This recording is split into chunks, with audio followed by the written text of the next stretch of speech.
ఇప్పుడు మనం 2025వ సంవత్సరం ఆగస్టు నెల 1వ తేదీ నుంచి 31వ తేదీ వరకు ద్వాదశ రాశుల్లో 9వ రాశి ధనుస్సు రాశి వారి జ్యోతిష్య బలం భూత భవిష్యత్తు వర్ధమానం ఎలా ఉందో గవ్వల శాస్త్ర ప్రకారం చూద్దామండి. ఈ గవ్వల శాస్త్రాన్ని లకుట ప్రశ్న శాస్త్రం అంటారు, చింతామణి శాస్త్రం అంటారు. 9 గవ్వలు 3 సార్లు వేసి వాటిని లెక్కబెట్టి వారి గోచార ఫలం ఎలా ఉందో చూద్దామండి. ధనుస్సు రాశి వారి జాతక బలం శ్రావణ మాస యోగ బలంలా శుభాశుభ యోగ బలం ఎలా ఉంది చూద్దామండి. ధనుస్సు రాశి వారి జాతకానికి చాలా వరకు శుభమైన సంఖ్య పడ్డదండి. 3వ సంఖ్య అదృష్ట సంఖ్య, ధనకారకుడు, సంతానకారకుడు, కళాకారకుడు, కళత్రాకారకుడు, కుటుంబకారకుడు, అలాగే మాత్రం ఉద్యోగకారకుడు, విద్యాకారకుడు, చాలా వరకు శుభమైన సంఖ్య పడ్డదండి. మూల నక్షత్రం వారికి శుభయోగం ఉంటుంది. అలాగే ధనుర్లగ్నంలో పుట్టినవారు ధనుస్సు రాశి వారికి చాలా శుభలగ్నం ఉంటుంది కానండి. నరఘోష అధికంగా ఉన్నది ఈ రాశి వారికి. నవగ్రహాల్లో వీరికి గ్రహాలు కొన్ని అనుకూలంగా లేవండి, కొన్ని గ్రహాలు అనుకూలంగా ఉన్నాయి వీరి జాతకానికి.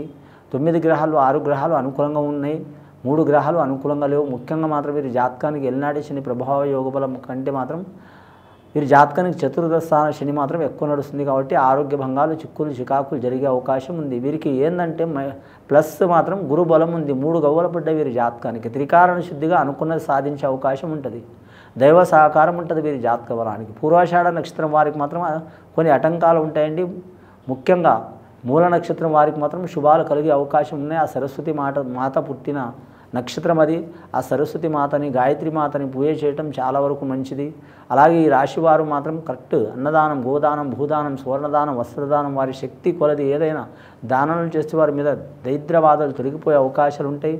అలాగే మాత్రం ఏదైనా శివాలయంలో సందర్శనం చేయటం, మంగళవారం పూజ చేయించడం, నరఘోష తొలగిపోయే అవకాశం ఉంటుందండి. అలాగే గవర్నమెంట్ ఉద్యోగం పొందాలనుకునేవారు టైం పడుతుందండి. ఆల్రెడీ గవర్నమెంట్ ఉద్యోగం చేస్తున్నవారు, చిక్కులు చికాకులు ఉన్నవారికి కొద్దిగా తగ్గే అవకాశాలు ఉంటాయండి. అలాగే వీరి జాతక బలంలో చూడాలంటే లోక పోరాటం ఒకటి ఉంటుంది, కుటుంబ పోరాటం ఒకటి ఉంటుందండి. అందుకనే ఇంట గెలిచి రచ్చ గెలవాలంటారండి. వీరు రచ్చ ఎక్కడ పోయినా గెలవగలుగుతారు కానీ ఇంట గెలవలేరు. ఇంట ఎందుకు గెలవలేరంటే ఇప్పుడు నడుస్తున్న పరిస్థితి కుటుంబ స్థాన యోగ బలం మంచిగా లేదు. చతుర్థ స్థానం అంటే 4వ స్థానం నుంచి చిక్కులు వస్తూనే ఉంటాయి. 3 గవ్వలు పడ్డాయి వీరి జాతక బలానికి. విష్ణు, ఈశ్వర్, బ్రహ్మ.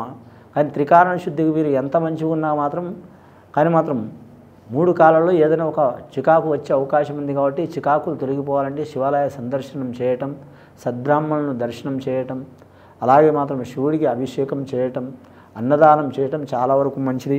మనం లక్షలు ఇచ్చినా, కోటి ఇచ్చినా, ధనం ఇచ్చినా, బంగారం ఇచ్చినా, వజ్రం ఇచ్చినా, వైడూర్యం ఇచ్చినా, ప్లాటినం ఇచ్చినా, ప్లాట్లు రాసి ఇచ్చినా, భూమి రాసి ఇచ్చినా ఇంకా కావాలని అనిపిస్తుంది. మనిషి ఆశాజీవి అండి, కావాలనిపిస్తుంది. కానీ అన్నం తింటే మాత్రం, అన్నదానం చేస్తే, అన్నం తింటే కడుపు నిండా అన్నం తింటే సాలు అనే పదం వస్తుంది. అన్నదాత సుఖీభవ అనే పదం వెళ్ళిందే అందుకొరకు. అన్నిటికంటే అన్నదానం గొప్పది అన్నారు. అన్ని దానాల కంటే ఈ రాశివారు అన్నదానం చేయడం చాలా వరకు మంచిదండి.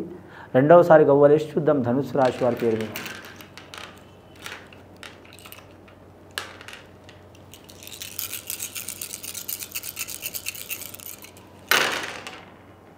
రెండోసారి గవ్వలు వేస్తే వీరి జాతకంలో పడ్డాయి, 4 గవ్వలు పడ్డాయండి. వీరు నలుగురిలో ఎక్కడ పోయినా విభేదాలు, చిక్కులు, చికాకులు వచ్చే అవకాశం ఉంది. ధనుస్సు రాశి వారు సామాన్యంగా వేటిని లొంగే అవకాశం ఉండదండి, భయపడే అవకాశం ఉండదు. అలాగని అహంభావి స్వభావం అయితే ఏముండదు వీరి జాతక బలానికి. అంతా దైవేచ్ఛ అనుకుంటారు, కర్మ అనుకుంటారు, లేదా విధి అనుకుంటారు, టైం అనుకుంటారు, లేదా ఎవరో అలా పరీక్ష చేయాలని చేస్తున్నారు. అంతా మనం మంచిగా అనుకునే స్వభావం ఉంటుంది. కాబట్టి వీరికి ప్లస్ అయ్యే అవకాశం ఉంది. మైనస్ ఏంటంటే ఎన్ని ఇబ్బందులు వస్తున్నా వీరు భరిస్తారు కానీ మాత్రం వీరు ఎంట ఉన్నవారు భరించలేరు. కాబట్టి వారితో వీరికి వివాదాలు వచ్చే అవకాశాలు ఉన్నాయి. అది ఇంటివారు భార్య కావచ్చు, చెల్లె కావచ్చు, తమ్ముడు కావచ్చు, అన్న కావచ్చు, వదిన కావచ్చు, లేదా రిలేషన్షిప్ వాళ్ళు కావచ్చు. అన్నిటికంటే పెద్ద బంధం ఏంటంటే ఏ సంబంధం లేని బంధం మాత్రం స్నేహిత బంధం. స్నేహితులు దూరం అయ్యే అవకాశం ఉంది వీరికి. ప్రాణమిత్రులు కావచ్చు, బాల్యమిత్రులు కావచ్చు, చాలా క్లోజ్గా ఉన్న మిత్రులు కావచ్చు. అలాంటి వారు దూరం అయ్యే అవకాశం ఉంటాయి. కానీ కొన్ని కార్యాల గురించి ఎంతటి వారినైనా దూరం చేసుకొని వీరు అనుకున్నది సాధించే అవకాశం ఉన్నదండి. ముఖ్యంగా ఎక్కడ పోయినా వీరికి ఆటంకాలు చాలా వస్తుంటాయి.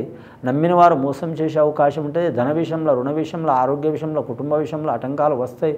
ఈ ఆటంకాలు, చిక్కులు, చికాకులు తొలగిపోవాలంటే మాత్రం ఈ ధనుస్సు రాశి వారి జాతకంలో చూడాలంటే మాత్రం ముఖ్యంగా వీరి జాతకానికి మాత్రం ఖచ్చితంగా వీరి పేరు మీద మాత్రం ఆంజనేయ స్వామిని పూజ చేయటం, అలాగే వీరి జాతకానికి శనేశ్వరుని ఆరాధన చేయటం, నవగ్రహాలని పూజ చేయటం, అలాగే వీరి జాతకానికి నల్లని వస్తువులు విసర్జించడం, అలాగే వీరి పేరు మీద చూడాలంటే మాత్రం ఇంట్లో ఉన్న పాత వస్తువులు అంటే రిపేర్ అయిన వస్తువులు విసర్జించడం, వేరే వారిని ఇవ్వటం చాలా వరకు మంచిది. అది వస్త్రం కావచ్చు లేదా వాడకం లేని మనం వస్తువు కావచ్చు, విసర్జించడం మంచిది. అలాగే వీరి జాతక బలంలో చూడాలంటే మాత్రం ఖచ్చితంగా ఇంట్లో మాత్రం మనీ ప్లాంట్ అంటారు, అంటే ఒక రకమైన తమలపాకు చెట్టు అది పెంచడం చాలా వరకు మంచిది. రెండవది మాత్రం వీరి జాతకానికి చూడాలంటే సంతాన వృద్ధి, వంశవృద్ధి గురించి మాత్రం అరటి చెట్టు కూడా పెంచడం చాలా వరకు మంచిది, శుభయోగం అవుతుంది వీరి జాతక బలానికి. ముఖ్యంగా వీరి జాతకానికి మూడవ వస్తువు వీరి జాతక బలానికి చూడాలంటే మాత్రం ఖచ్చితంగా మాత్రం మల్లెపూల చెట్టు పెంచడం కూడా చాలా వరకు శుభకరం అవుతుందండి వీరి జాతక బలానికి. మూడవసారి గవ్వలు వేసి చూద్దామండి వీరి పేరు మీద. ఇప్పటి వరకు అయితే 7 గవ్వలు పడ్డాయి ధనుస్సు రాశి వారి పేరు మీద.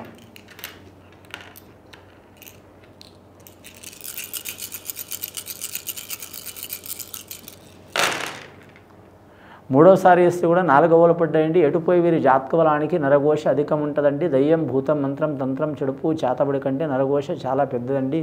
నరఘోషకు మాత్రం పచ్చని చెట్లు కూడా మాడిపోతాయి, అలాగే పచ్చని సంసారం కూడా నష్టమయ్యే అవకాశం ఉంటుంది. అలాగే చాలా మంచిగా ఉన్నవారు కూడా చెడుగయ్యే అవకాశం ఉంటుంది, ఆరోగ్యభంగం అయ్యే అవకాశం ఉంటుంది, సంతాన అరిష్ట మీద అయ్యే అవకాశం ఉంటుంది, శత్రువులు మిత్రులుగా మారే అవకాశం ఉంటుంది, మంచి చెడుగా చెడు మంచిగా అయ్యే అవకాశం ఉంటుంది.